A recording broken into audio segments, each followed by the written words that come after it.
the issue in Olkalau, the case where there were goons who were armed with guns and stuff like that, the answer he gave is that the DCI has opened a file. Right. Not that anyone has been arrested. Taking it back to what happened in Malava during the by-elections, there were a lot of goons that were there. I know you're very much involved in that campaign there. Did you get any? Did you push? Did you report to the police? Were any of the goons arrested back then?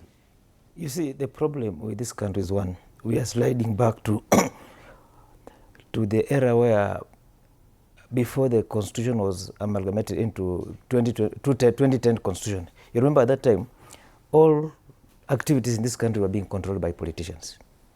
And the biggest problem we have in Kenya is that goons are controlled by politicians. And politicians control our life. Politicians control all institutions.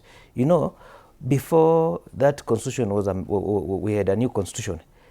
The purpose of us changing that constitution, we wanted to have independent institutions. You remember that time we had IPOA, we had independent police. But you see, along this time, all those achievements have been watered down by the politicians. They make amendments in parliament, they water down everything. So right now, you may discover that IG is appointed by the politicians. If you look at what happened in Malaba, all those goons were brought by the politicians. And who are these politicians? They're the ones in power. They're the ones who control all the institutions. Look at what happened at Olkalau.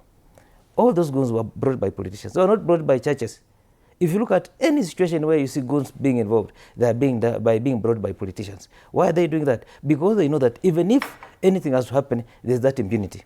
You remember recently that we had this thing at this church in Nairobi. Was it? All Saints Cathedral. All Saints Cathedral. Those things were, people were captured on camera.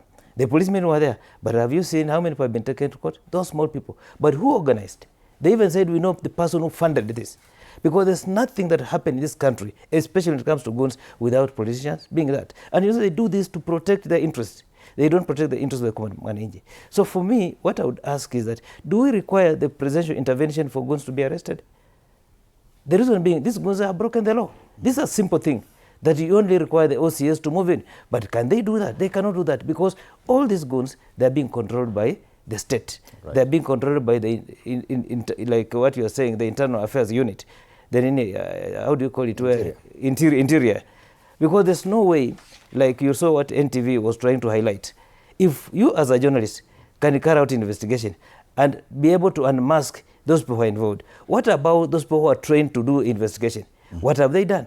There's nothing. The reason being, those goons were brought by the state and they're being protected by the state. Okay. So as at now, what the president is saying is just to whitewash or just to blind us, because you don't require the presidential directive to arrest goons. You only require the IG to order the arrest of the goons. Right. And Bonorero, you raised a very fundamental issue about the number of police that are available in Kenya, because total number is about 110.